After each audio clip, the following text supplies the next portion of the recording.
Hello everyone, welcome to Miss S M. আমি সুষমা। আশা করছি তোমরা সবাই ভালো আছো।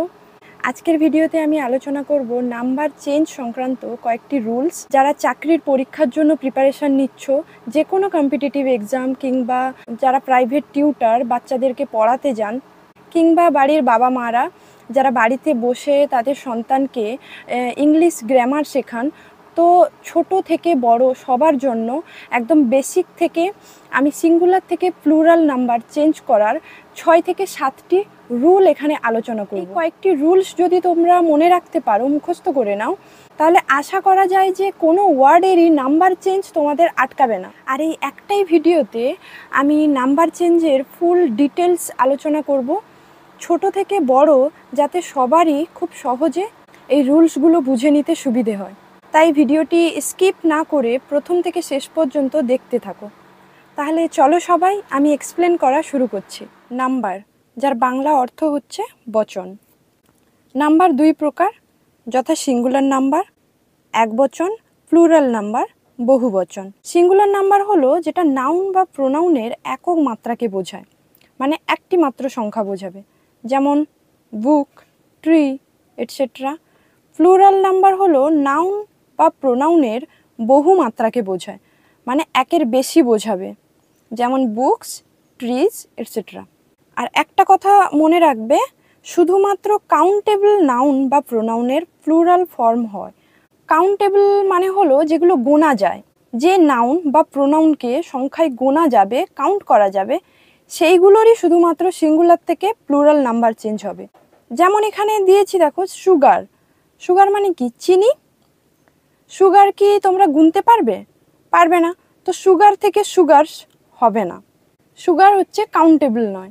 সুগার, সল্ট, ওয়াটার এগুলো কাউন্টেবল নয়, তাই এইগুলোর প্লুরাল হয় না। অ্যান্ড থেকে অ্যান্ডস হয়। এই যে এসটা যুক্ত হয়েছে, অ্যান্টের সাথে এস যুক্ত হয়ে প্লুরাল ফর্ম অ্যান্ডস হয়েছে। এবার দেখো কয়েকটা রুলস আমরা জেনে নেব। রুল নাম্বার 1, সাধারণত সিঙ্গুলার নাম্বারের শেষে এস যুক্ত করে প্লুরাল নাম্বার করা হয়। ক্যাট, গার্ল, টাইগার এই নাউনগুলোর শেষে এস যুক্ত করে আমরা প্লুরাল নাম্বার করব। ক্যাট থেকে ক্যাটস, গার্ল গার্লস, টাইগার থেকে টাইগার্স। রুল নাম্বার 2, সিঙ্গুলার নাউনের শেষে S, double S, SH, X, Z, CH থাকলে এবং সিএইচ চয়ের মতো উচ্চারিত হলে, মানে এই যে সিএইচের উচ্চারণটা চয়ের মতো হলে, এই সব নাউনের শেষে ইএস যুক্ত করে প্লুরাল করা হয়। যেমন বাস থেকে বাসেস, ক্লাস থেকে ক্লাসেস, বুস থেকে buses, box boxes, topaz topazes, match matches. এখানে দেখো সিঙ্গুলার নাউনগুলোর শেষে S, double S, SH, X, Z, CH আছে, তাই তার শেষে ইএস যুক্ত হয়েছে। এর একটা ব্যতিক্রম আছে, মনে রাখবে যে সিঙ্গুলার নাউনের শেষে সিএইচ যখন চ উচ্চারিত না হয়ে কয়ের মতো উচ্চারণ হয়, তখন ইএস যোগ না হয়ে এস যুক্ত হয়, দিয়ে প্লুরাল করা হয়। ওয়ার্ডের শেষে সিএইচটা যখন চ উচ্চারিত হবে তখন ইএস যুক্ত করে প্লুরাল করা হয়, আর সিএইচ থেকে যখন কয়ের মতো উচ্চারিত হবে তখন ইএস যুক্ত না করে কি যুক্ত করব? এস যুক্ত করব। এক্সাম্পল, স্টোমাক, এখানে সিএইচটা কিন্তু ক উচ্চারিত হচ্ছে, ক সাউন্ড দিচ্ছে। মোনার্ক, ক সাউন্ড দিচ্ছে, চ নয়, তাই শুধুমাত্র এস যুক্ত করে প্লুরাল করেছি। স্টোমাক থেকে স্টোমাক্স, মোনার্ক থেকে মোনার্কস। রুল নাম্বার 3, সিঙ্গুলার নাউনের শেষে ও থাকলে এবং তার পূর্বে কনসোনেন্ট থাকলে ইএস যোগ করে প্লুরাল করতে হয়। তবে এর ব্যতিক্রমও ঘটে, কিছু ক্ষেত্রে কনসোনেন্ট থাকলেও এস হয়, সেটা আমরা দেখে নেব এক্সাম্পল দিয়ে। আবার ও এর আগের বর্ণ ভাওয়েল হলেও শুধু এস যুক্ত করে প্লুরাল করা হয়। আমরা সিঙ্গুলার নাউনের শেষে ও দেখলে তার আগের বর্ণটা দেখে নেব কনসোনেন্ট কিনা। যদি কনসোনেন্ট হয় তাহলে ইএস যুক্ত করে প্লুরাল করব, আর যদি ভাওয়েল হয় তখন কিন্তু শুধুমাত্র এস যুক্ত করে প্লুরাল করব। ম্যাঙ্গো থেকে ম্যাঙ্গোজ, ইএস যুক্ত হয়েছে কারণ দেখো ওটা ভাওয়েল আর তার আগে জিটা হচ্ছে কনসোনেন্ট। হিরো, হিরোর ওটা ভাওয়েল, তার আগে আরটা কনসোনেন্ট, তাই হিরো থেকে হিরোজ, ইএস যুক্ত হয়েছে। বাফেলো, বাফেলো থেকে বাফেলোজ। আর যেটা ব্যতিক্রম বলেছিলাম যে ও থাকবে কিন্তু ও এর আগের বর্ণটা কনসোনেন্ট হবে, তবু ইএস যুক্ত হবে না। ব্যতিক্রমিক কয়েকটা ওয়ার্ড আছে। ফটো, ফটো থেকে ফটোজ হয়েছে, শুধুমাত্র এস যুক্ত হয়েছে। পিয়ানো থেকে পিয়ানোজ, সোলো থেকে সোলোজ। এখানে ও আছে কিন্তু ও এর আগে কনসোনেন্ট আছে, তাও শুধুমাত্র এস যুক্ত হয়েছে। আর যেটা বলেছিলাম ও এর আগে ভাওয়েল থাকলে এস যুক্ত হয়, স্টুডিও ও আছে আর তার আগে আইটা ভাওয়েল, স্টুডিও থেকে স্টুডিওজ শুধুমাত্র এস যুক্ত হয়েছে। রেডিও আইটা ভাওয়েল, রেডিও থেকে রেডিওজ, স্টেরিও থেকে স্টেরিওজ। ঠিক আছে।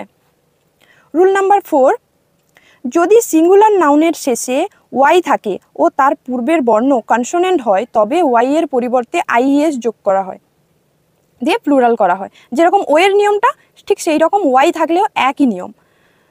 যদি আমরা শব্দের শেষে ওয়াই দেখতে পাই এবং তার আগে কনসোনেন্ট থাকে তাহলে আইএস যোগ করে প্লুরাল করব। আর যদি আমরা ওয়াই এর আগের বর্ণটি ভাওয়েল দেখতে পাই, ভাওয়েল হলে শুধুমাত্র এস যোগ করে প্লুরাল করব। যেমন ওয়াই এর আগে যদি কনসোনেন্ট থাকে হবি, ওয়াই এর আগে বিটা কনসোনেন্ট, হবি থেকে হয়েছে হবিজ। আর হ্যাঁ, মনে রাখবে ওয়াইটা কিন্তু উঠে যাবে, ওয়াই এর পরিবর্তে বসবে আইএস। হবি থেকে hobbies, city cities, army armies. আর ওয়াই এর আগে যদি ভাওয়েল থাকে তখন শুধুমাত্র এস যুক্ত হবে এবং ওয়াইটাও থাকবে। টয় থেকে টয়েজ, কি কিজ, ডে থেকে ডেজ। নাম্বার 5, সিঙ্গুলার নাউনের শেষে ইএফ এফই এফ থাকলে তার পরিবর্তে ভিইএস যুক্ত হয়, দিয়ে প্লুরাল করা হয়। তার পরিবর্তে বলতে এই যে ইএফ এফই এফ এইগুলো উঠে যাবে, এর পরিবর্তে আমরা ভিইএস যুক্ত করব।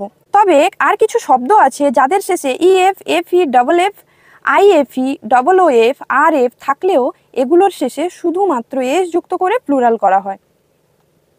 যেমন এক্সাম্পল দেখে নিই, দিলে বুঝতে পারবে। লাইফ, লাইফ থেকে লাইভস হয়েছে, তো এফই আছে তাই এই এফইটা উঠে যাবে, তার পরিবর্তে ভিইএস যুক্ত হয়েছে। থিফ, এফ আছে, এফটা উঠে গিয়ে ভিইএস যুক্ত হয়েছে। থিপ থেকে থিপস, লিভ থেকে লিভস।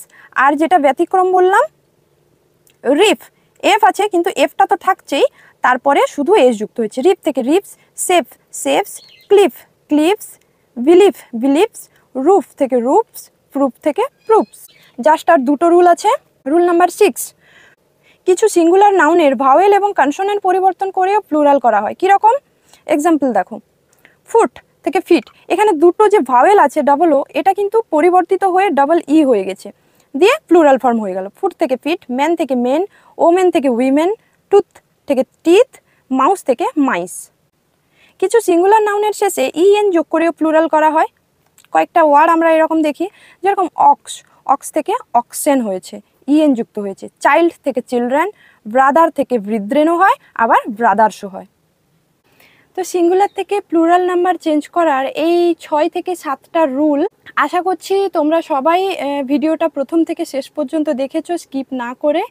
তোমাদের কাজ হলো শুধুমাত্র এই রুলসগুলোকে ফলো করা আর মনে রাখা। আর যদি আপনাদের বাড়িতে ছোট ছোট বাচ্চা থাকে কিংবা বাড়ির আপনার সন্তানকে আপনি নাম্বার চেঞ্জ শেখাচ্ছেন, তাহলে বলবো প্রথম থেকে একটা রুলস ফলো করুন, একটা একটা করে শেখান এবং তাকে এক্সারসাইজ দিন, হোম টাস্ক দিন। দেখবেন আপনার সন্তানও খুব সহজে রুলসগুলো মনে রাখছে এবং যে কোনো ক্লাসে কিংবা যে কোনো কম্পিটিটিভ এক্সাম যাই হোক না কেন, এর বাইরে আশা করি আর কোনো রুলস হয় না এবং কারুরই আটকাবে না।